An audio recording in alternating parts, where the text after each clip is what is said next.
बिस्मिल्लाहिर्रहमानिर्रहीम। मैं हूं आपका होस्ट आबिद अली। काश्तकार भाइयों, धान हमारे मुल्क की एक अहम फसल है। रेतली ज़मीनें छोड़कर इसे हर तरह की ज़मीन के ऊपर काश्त किया जा सकता है। काश्तकार भाइयों, इस वक्त ज़मींदार के पास जो है वो धान की पनीरी बिल्कुल तैयार है, नर्सरी तैयार है और 2-4 दिनों के अंदर वो जो है ज़मीन के अंदर मुंतकिल करने वाले हैं।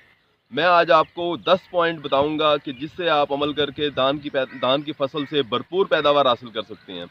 ये 10 के 10 पॉइंट आप एक एक करके आप नोट करते जाएं। काश्तकार भाइयों, सबसे पहले ज़मीन की तैयारी की बात करें। ज़मीन की तैयारी करते वक्त आपने क्या करना है कि आपने राजा हल चलाना है, जिसे मट्टी पलटने वाला हल कहते हैं। ज़मीन की तैयारी से पहले आप ये हल चलाओगे, उसके बाद आप पानी लगा के जिस तरह से ज़मीन तैयार करते हैं कद्दू के तरीके से, उसके बाद आप अपनी ज़मीन को कद्दू के तरीके से तैयार करोगे और उसके बाद जो है वो आप अपनी जो है नर्सरी से पनीरी को जो है मुंतकिल करोगे। तो आप भरपूर पैदावार, बेहतरीन पैदावार आप हासिल कर सकते हैं इस तरीके के साथ। अगर आपकी याद रखें कि अगर आपकी सेम ज़दा या थोर वाली ज़मीनें हैं, तो फिर आपने ये जो मट्टी पलटने वाला जो हल है, राजा हल, ये आपने बिल्कुल नहीं चलाना। इससे क्या होगा कि नमकियात ऊपर आ जाएंगे, नुकसान होगा। दूसरा ये कि अगर आपकी कलराठी ज़मीन है, तब आपने अपनी ज़मीनों को कद्दू के तरीके से भी तैयार नहीं करना, क्योंकि अगर आप कद्दू के तरीके से अपनी ज़मीनों को तैयार करोगे और आपकी ज़मीनें कलराठी हैं, तो नमकियात नीचे नहीं जाएंगे। ठीक हो गया। तो ये हो गई ज़मीन की तैयारी के वक्त आपने क्या एहतियात करनी है। काश्तकार भाइयों, उसके बाद आ जाते हैं कि पनीरी जिस वक्त आप मुंतकिल कर रहे हो, उस वक्त आपने क्या एहतियात करनी है। काश्तकार भाइयों, जो आपकी पनीरी जो है जिस वक्त आप मुंतकिल कर रहे हो, उसकी जो उम्र है वो 30 से 40 दिन होनी चाहिए। अगर आपके पनीरी के पौधे की उम्र 40 दिन से ज़्यादा है, तो वो झाड़ अच्छा नहीं बनाएगी, मतलब वो शाखें जो है वो ज़्यादा नहीं निकालेगी। उससे क्या होगा कि पैदावार मुतासर होगी। इसके अलावा अगर आपके पौधे की जो पनीरी के पौधे की उम्र जो है वो 30 दिन से कम है, यानी 25 दिन का पौधा है, वो क्या होगा कि वो कमज़ोर होगा, वो जो है गर्मी की शिद्दत को बर्दाश्त नहीं कर सकेगा और वो जब आप इसे मुंतकिल कर दोगे तो वो मर जाएगा। तो आपने जो अपने पौधों की जो उम्र रखनी है वो 40 दिन के फ़ौरन अंदर अंदर जो है आपने वो पौधों को मुंतकिल कर देना है खेत के अंदर। इसके अलावा जब आपने मुंतकिल करनी हो, तो 1-2 दिन पहले जो है आप अपनी नर्सरी को जो है पानी लगा दें, ताकि मिट्टी जो है वो अच्छी तरीके से नरम हो जाए। जब आप अपनी पनीरी को उखाड़ो तो वो जो है उसकी जड़ें जो हैं वो नुकसान ना हो, उन जड़ों को टूटे ना ज़्यादा। काश्तकार भाइयों, उसके बाद आ जाते हैं हम खादों के इस्तेमाल के ऊपर। अब आप ज़मीन तैयार करते हैं तो ज़ाहिर है आपने खाद भी डालनी है। खादों का इस्तेमाल जो किया जाता है वो किया जाता है आमतौर पे ज़मीन की ज़रख़ेज़ी के मुताबिक। अगर आपकी ज़मीन ज़्यादा ज़रख़ेज़ है तो आप खाद कम डालोगे, ज़मीन कम ज़रख़ेज़ है तो खाद ज़्यादा डालोगे। आम जनरल सिफारिशात ये हैं कि अगर आप बासमती इकसाम काश्त कर रहे हो, तो आप 1.5 बोरी डीएपी, ज़मीन तैयार करते हुए डालनी है आपने ये 1.5 बोरी डीएपी, 1 बोरी एसओपी और 28 किलोग्राम यूरिया। इन तीनों को आप मिक्स करो और ज़मीन तैयार जिस वक्त आप कर रहे हो, कद्दू कर रहे हो, उसके बाद जब आपने आखिरी हल चला दिया, उसके बाद खेत में इसका छट्टा करें और उसके बाद सुहागा लगा दें, ताकि ज़मीन के साथ मिक्स हो जाए। तो ये आपने खादें इस्तेमाल करनी है बासमती इकसाम के लिए। अगर आप मोटी इकसाम काश्त कर रहे हो, तो फिर आपने क्या करना है, 2 बोरी डीएपी, 1 बोरी एसओपी और 1 बोरी यूरिया, ये आपने ज़मीन तैयार करते वक्त डाल देनी है। फिर उसके बाद आपने क्या करना है, बासमती इकसाम में 15 से 20 दिन के बाद आपने यूरिया की दूसरी खुराक, तकरीबन 28 किलोग्राम यूरिया आपने दूसरी खुराक में वो ज़मीन में छटा कर देनी है।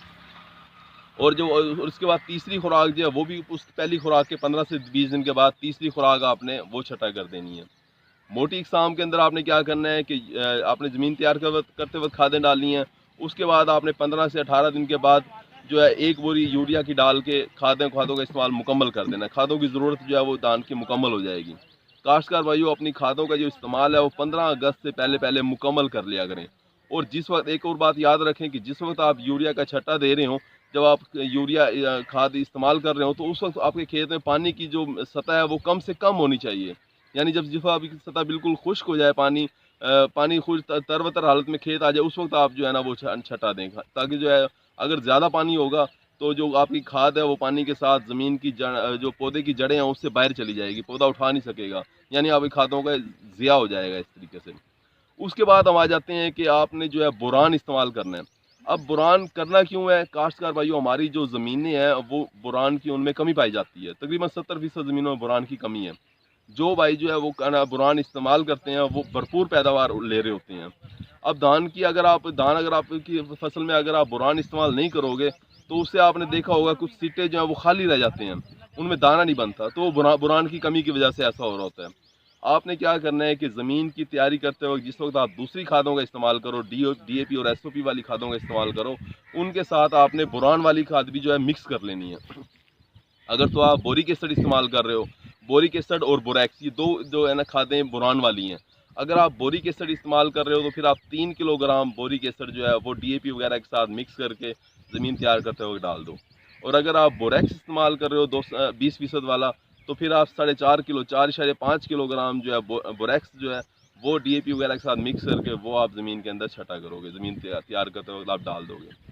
काश्तकार भाइयों, उसके बाद आ जाते हैं कि जिंक का इस्तेमाल आपने करना है। जो काश्तकार भाई जिंक का इस्तेमाल कर रहे होते हैं धान की फसल में, वो भरपूर पैदावार, दूसरे ज़मींदारों से ज़्यादा पैदावार ले रहे होते हैं। अगर आप जिंक की कमी के अलामात ये हैं कि आपके खेत के अंदर जो है पौधे जो हैं वो भूरे रंग के नज़र आएंगे, जंग आलूद नज़र आएंगे, पूरा खेत आपको जंग आलूद नज़र आएगा, बढ़ोतरी रुक जाएगी। काश्तकार भाइयों, आपने जिंक आपने कब इस्तेमाल करना है? तो जिंक आपने करना है जब आप अपने पौधों की पनीरी के पौधों की मुंतकिली कर दो आप खेत के अंदर, उसके 10 से 12 दिन के बाद आपने जो है वो जिंक का छटा कर देना है। अगर आप 33% वाला जिंक इस्तेमाल कर रहे हो तो फिर आप 6 किलोग्राम फी एकड़ के हिसाब से आप छटा करोगे। अगर आपके पास जिंक मार्केट से मिला है 27% वाला, तो फिर आप 7 किलोग्राम जिंक फी एकड़ के हिसाब से छटा करोगे। और अगर आपके पास जिंक आपको मिला है 21% वाला, तो फिर आप 10 किलोग्राम जिंक जो है फी एकड़ के हिसाब से उसका छटा करोगे। तो काश्तकार भाइयों, इस तरह से आप ये जिंक का इस्तेमाल करके भरपूर पैदावार हासिल कर सकेंगे। काश्तकार भाइयों, धान की फसल से भरपूर पैदावार हासिल करने के लिए पौधों की तादाद का पूरा होना बहुत ज़रूरी है। जिस वक्त आप पनीरी मुंतकिल कर रहे हो उस वक्त आपने क्या करना है कि पौधों का दरमियानी फासला जो रखना है वो 9 इंच रखना है, और एक सुराख के अंदर आपने 2-2 पौधे लगवाने हैं। इस तरीके से आप जो है वो आपके पास 80,000 सुराख होंगे, और पौधे जो हैं वो 1,60,000 पौधे आपके पास 1 एकड़ के अंदर हासिल होंगे। अगर आप इतने पौधे लगवा लेंगे तो आप पैदावार पूरी ले लेंगे। पाकिस्तान के अंदर पैदावार में कमी की एक बहुत बड़ी वजह ये भी है कि हमारी जो लेबर है, हमारे मजदूर हैं, वो पौधे की तादाद पूरी नहीं करते, जिसकी वजह से जो पैदावार में कमी आती है।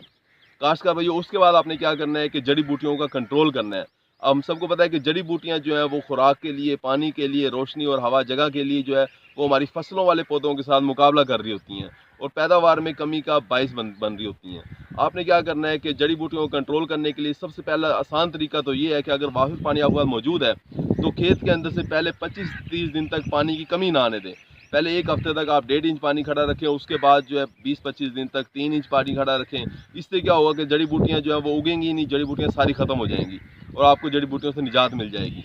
अगर आपके पास वाफर पानी मौजूद नहीं है तो फिर आपको जहरपाशी की तरफ जाना पड़ेगा, आपको केमिकल स्प्रे की तरफ जाना पड़ेगा और फिर अपनी जड़ी बूटियों को कंट्रोल करना पड़ेगा। जहरपाशी आपने क्या करना है कि पहले पनीरी मुंतकिल करने के पहले 3 से 5 दिन के अंदर अंदर आपको केमिकल जो है वो इस्तेमाल करने पड़ेंगे जहर जड़ी बूटियाँ ख़त्म करने के लिए।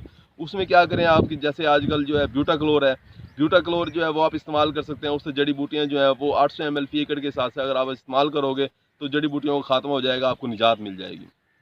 बिल फर्ज आप शुरू में जड़ी बूटियों वाली जहर नहीं इस्तेमाल कर सके और आप लेट हो गए हैं और अब जो है जड़ी बूटियाँ उग आई हैं, तो फिर उगने के बाद जो है ये ब्यूटाक्लोर जो है ये प्री इमरजेंस कहते हैं, इसे उगाओ से पहली वाली, मतलब आपके अभी खेत में अभी जड़ी बूटियाँ उगी नहीं है, आपने सिर्फ अपनी पनीरी को मुंतकिल किया है, तो आपने 3 से 5 दिन के अंदर स्प्रे कर दिया तो सारी जो है वो उगेंगी नहीं।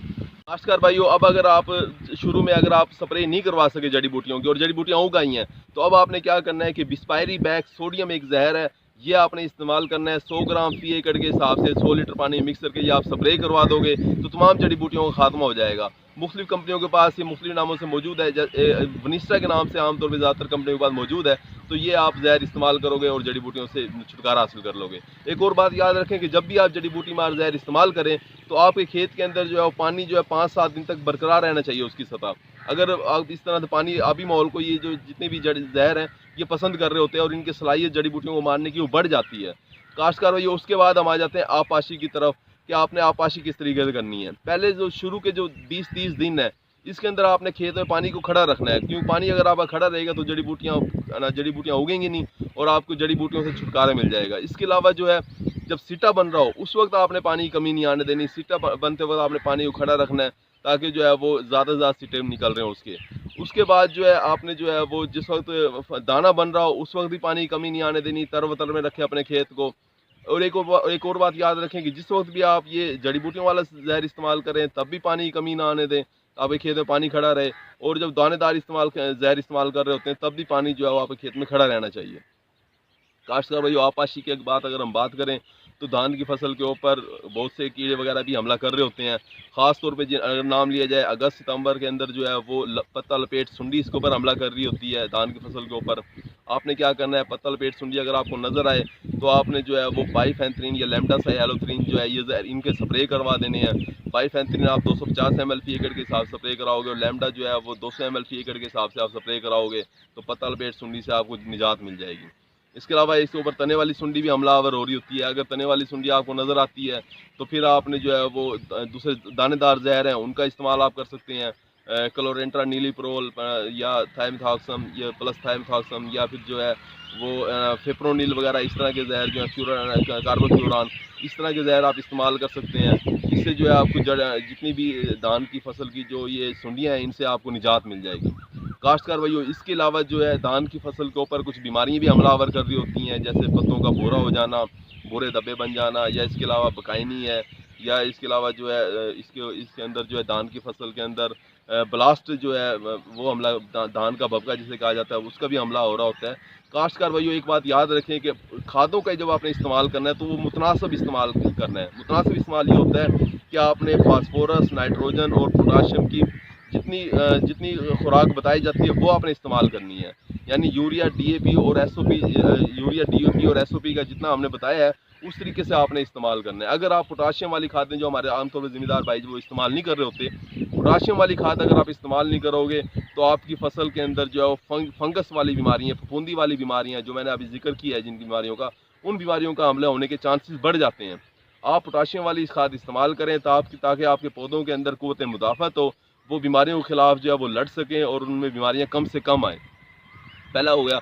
दूसरा ये है कि एक तो पोटाशियम वाली खादों का इस्तेमाल हो गया। दूसरा आपने ये करना है कि जब आप बीज काश्त कर रहे होते हैं अपनी नर्सरी के अंदर, उस वक्त जो है फंजीसाइड, फफूंदी कश जो जहर हैं उनके साथ अपने बीज को मिला के, मिक्स करके, ट्रीट करके फिर आप उसका जो है वो काश्त किया करें। इसमें जो है टॉप्सन एम है या बेनलेट है, ये इस तरह के जो जहर हैं इनके साथ आप 2 ग्राम फी किलोग्राम के हिसाब से ये कहा जाता है कि इन्हें मिक्स करके आप जो है ना वो खाना लगाएं। तो इस वो जो है आप ये फफूंदी का जहर का इस्तेमाल करेंगे तो उससे भी जो है ये बीमारियां आपकी फसल के अंदर कम से कम आएंगी।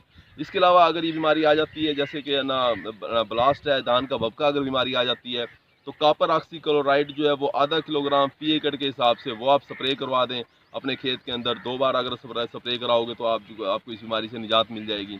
इसके अलावा और भी आप कोई भी फंजीसाइड जो है, फफूंदी का जहर जो है, वो आप इन बीमारियों के खिलाफ जो है वो इस्तेमाल कर सकते हैं। काश्तकार भाइयों, उम्मीद है कि आप इन तमाम 10 जो ये पॉइंट है, 10 जो रहनुमा असूल जो मैंने आपको बताए हैं, अगर आप इसके ऊपर अमल करोगे तो आप धान की फसल से भरपूर पैदावार हासिल कर सकोगे। उम्मीद है आपको प्रोग्राम अच्छा लगा होगा। अपना ख्याल रखिएगा। अल्लाह हाफिज़।